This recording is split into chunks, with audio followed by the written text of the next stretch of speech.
Martin, you've worked in big tech and then moved into healthcare. What brought you into health? And how did that lead to the stay left, shift left 10x? And for those new to the term, what does stay left, shift left 10x mean, and why? Why is it so important? Great. Well, two questions there. So first, I worked in a lot of privileged to work with companies like Philips and GE and Intel and MasterCard, and really saw excellence on how do you run a large corporation. Actually, how do you innovate and make progress? And particularly at Intel, semiconductor fabs are about the most sophisticated and complex manufacturing process in the world. It's also very costly. And I saw real opportunities to take the learnings, things that we did routinely in semiconductor manufacturing, and apply them to healthcare. But since about 2012, I've been thinking about, I had the privilege many years ago working with the NHS as a trusted advisor on the original NHS spine, and I've been a patient myself. And I could see things could be done better. And there are two things that particularly I learned. Moore's Law has driven semiconductor manufacturing for more than 50 years, and the whole industry. And I had the privilege of meeting and working with Gordon Moore when it was at Intel, and that was Law is the the idea that every 2 years or so computing power is going to double, and that's being delivered at lesser or equal cost. Yeah. And it came about by Gordon had only 4 empirical data points, but he set this aspiration goal. We're going to drive this continuous improvement. Yeah. And everybody got together to do that. Government, industry, academia, suppliers. I said, we should be able to do this in healthcare. Yeah. Now, we've made remarkable progress over 200 years. There's been some amazing innovations, simple public health stuff like washing hands. Yeah. And then we had the discovery of penicillin and, amazing inventions like stents. And we've seen this great growth in life expectancy. It's now more than double than it was 2 centuries ago, but the system's starting to break down. So we're now at what Thomas Kuhn talks about, a model crisis, and there's a real opportunity and a need for change. So I thought, well, could we apply the same principles of Moore's Law to healthcare? And since 2012, I've been talking about that. And I was also really inspired by Andy Grove and Doug Bush. Andy was one of the founders of Intel, former CEO. Doug Bush was the CIO. And they started to talk about this concept of shift left and about, moving care from the hospital into the community and the home. And then I had the opportunity and was approached to become the CIO of the Irish Health Service. Oh, wow. And I said, okay, let's start thinking about this. I saw a system with many dedicated clinicians like yourself, but the system was not performing. We have a national political strategy that everybody agrees on called Sláintecare, but since its introduction, wait lists, and with huge funding, had gone actually more than doubled. So I thought about this idea of stay left, shift left. So let's focus, care in the home first and getting people home quickly. But I very quickly realized incremental wasn't enough. We couldn't do 5% or 10% improvements. It wouldn't use the dial. So I came up with the idea of 10x, 10 times better, 10 times cheaper, 10 times better. And in theory, this makes a lot of sense because healthcare is an information management discipline. It's a lot about pattern recognition, synthesis, etc. And Edward Shortwith wrote a nice paper on that in the early 2000s. And I had the opportunity when COVID came in Ireland to lead the digital health response, and we very quickly developed lots of amazing digital solutions that kept people at home, detected early onset of COVID. And what I started to see was a pattern that actually, by doing this shifting focus to the home and applying, we could do things 10 times faster, 10 times earlier, 10 times cheaper. So we now have the equivalent of a Moore's Law for health. And unlike with Gordon, he had 4 data points. We have over 40 empirical data points. And these kind of laws are called socio-technical laws. So there's an empirical evidence piece, but then there's an aspirational piece. So Moore's Law and this new Moore's Law for health is actually a challenge for the industry to work together. And several people, including you, have been calling this Curley's Law, which is very, and we need to call it But from, yeah, but from, we have evidence of 10x reduction Yep. in heart failure, admissions are, and that's with Centric Health, who are our largest Yep. primary care provider with a project with Roche. We have evidence of 10x reduction in hospital admissions for respiratory infections with companies like Patient Empower, like PMD, with a digital dermatology firm. All view, on track to reduce skin cancer deaths by a factor of 10. So a really simple example of that, Amar Fari, is in Ireland, if you're in the public health, you could wait 10 months, 12 months for a dermatology appointment. And that's something nasty, could go from a class 1 to class 4. But now, a brilliant innovator, Owen O'Reilly, who himself actually had, a skin cancer issue, so we can do better. So he's set up a network of clinics where if you have an issue, you can go and get a high quality digital scan taken or picture, and a panel of dermatologists can, disposition that in a couple of days. If you need attention, you're treated within a week. What they find is that 50% of the people actually don't need anything. 30% can be resolved with a GP visit, but 20% need more closer allocation. But the difference, if you catch something in early grade, you can deal with it, it's low cost. But if it gets to stage 4, then it's potentially really with serious consequences for mortality. It's also 20 times more expensive. So it just makes sense to shift to left, do this early detection. So this is Curley's Law. We're naming it here. You heard it here first. So how would you sum up Curley's Law?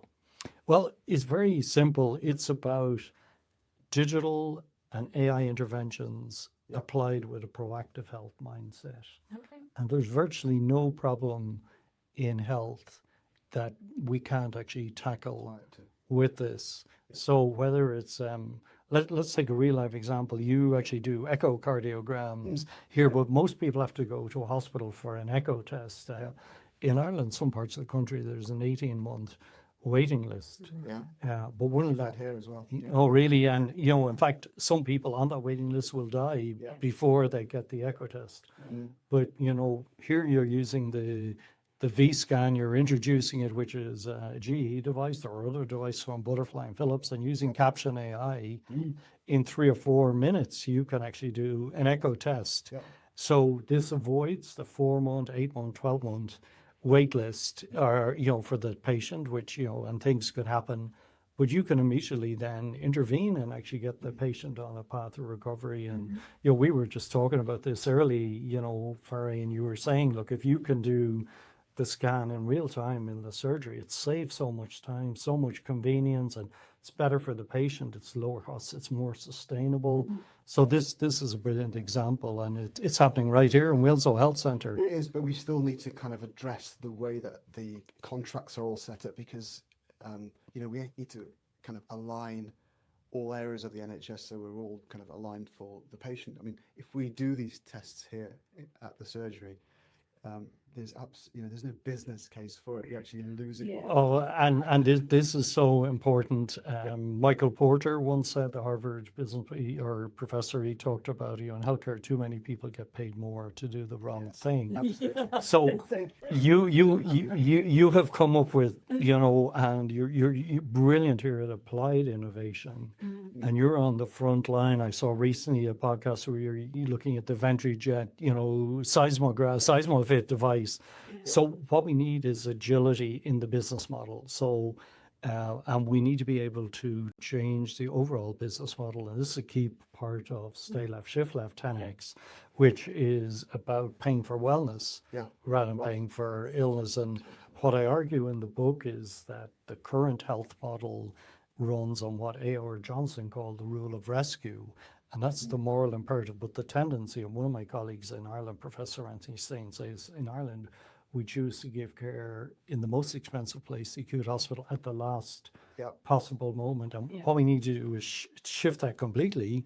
So we're proactively working with people to keep themselves well, but doing the early detection and then incentivizing that. So for us to achieve this shift, and it has to happen, Yeah. we're going to have business model innovation, and contracts, and potentially one of the innovators. Ireland's quite unusual. We've got a big private health Yeah. industry, and it's completely in the interests of the private health insurers, and they have the agility to make this shift. But there's also massive incentive for the payers because, the NHS and in Ireland, the HSE, Department of Health, their budgets are going through the roof. But what we're seeing is the marginal efficiency of capital is almost going to zero. So they're pumping in all this money and it's actually having negligent impact. And just to give you the example from Ireland, like over the last 8 years, we've added 8 billion in spending, but we've added 50,000 health workers on a baseline of 80,000. But the average output has only gone up 3.5%, the composite output. So we can't just keep fattening the caterpillar. What we want to do is get this metamorphosis to a butterfly. Yeah, and that's happening all over the world, including the NHS. Yeah. Billions being put in, secondary care running deficits, productivity in secondary care dropping. Yeah. So in some areas it hasn't even recovered to pre-COVID levels. Yes.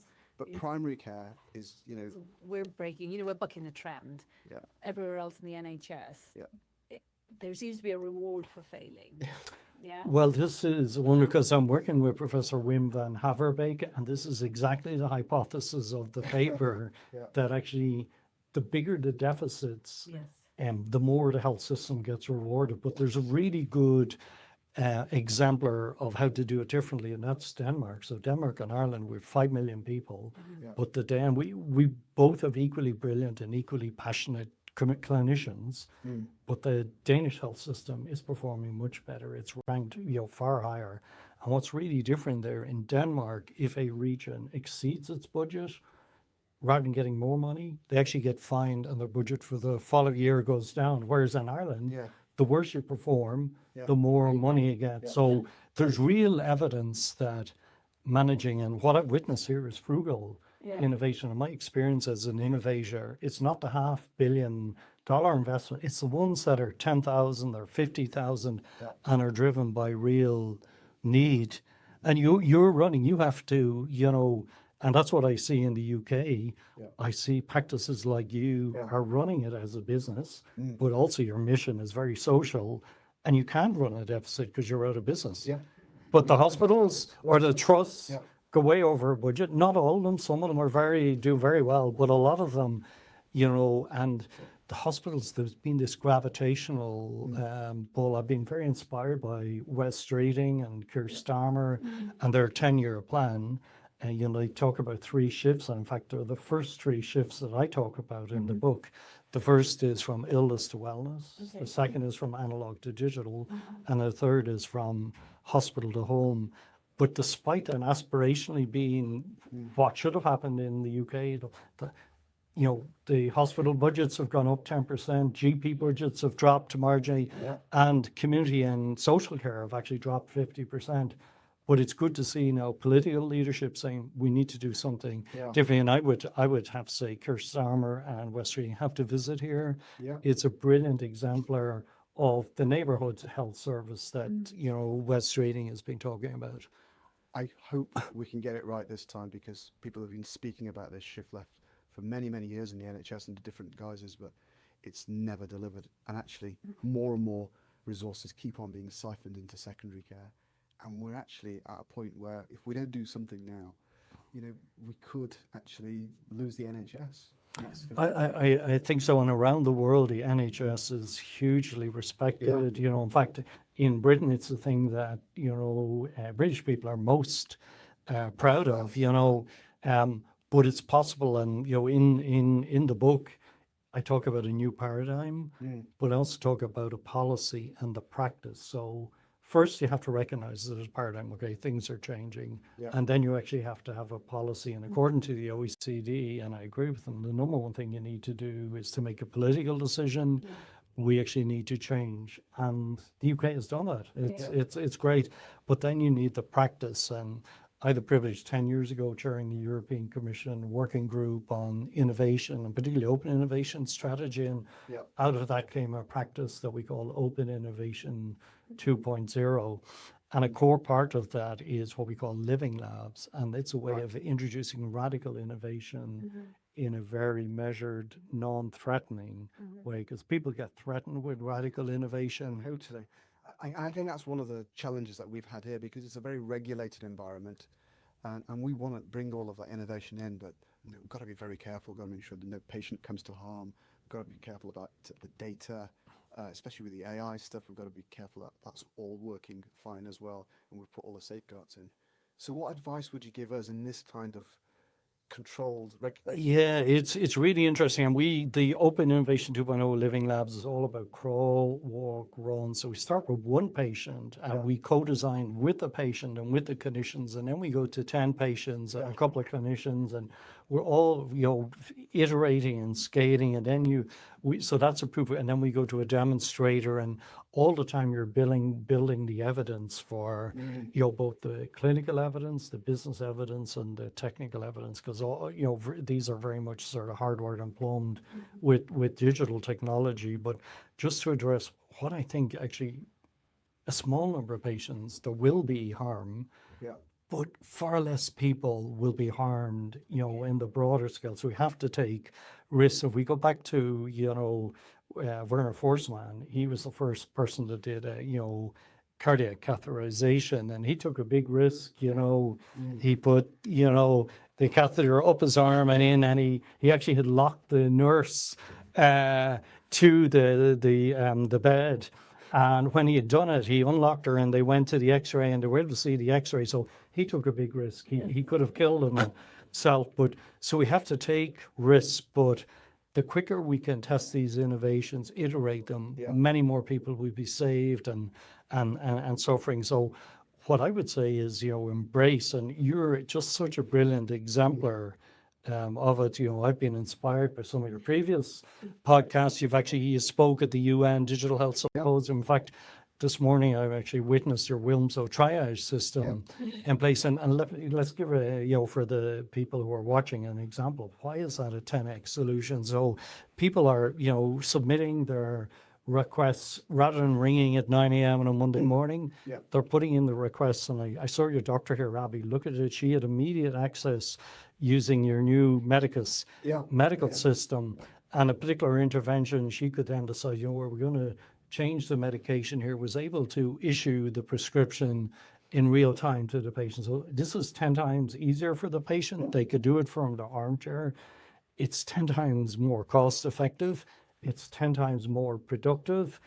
It's 10 times more sustainable. You've avoided 2 trips back and forward. So this is a brilliant example of the future, and it's an example of your frugal innovation. You figured out this is a much better way. It's great for, if I'm a patient, I'm ringing up, I can't get through, And I had an example, with a lady that works in my local laundrette.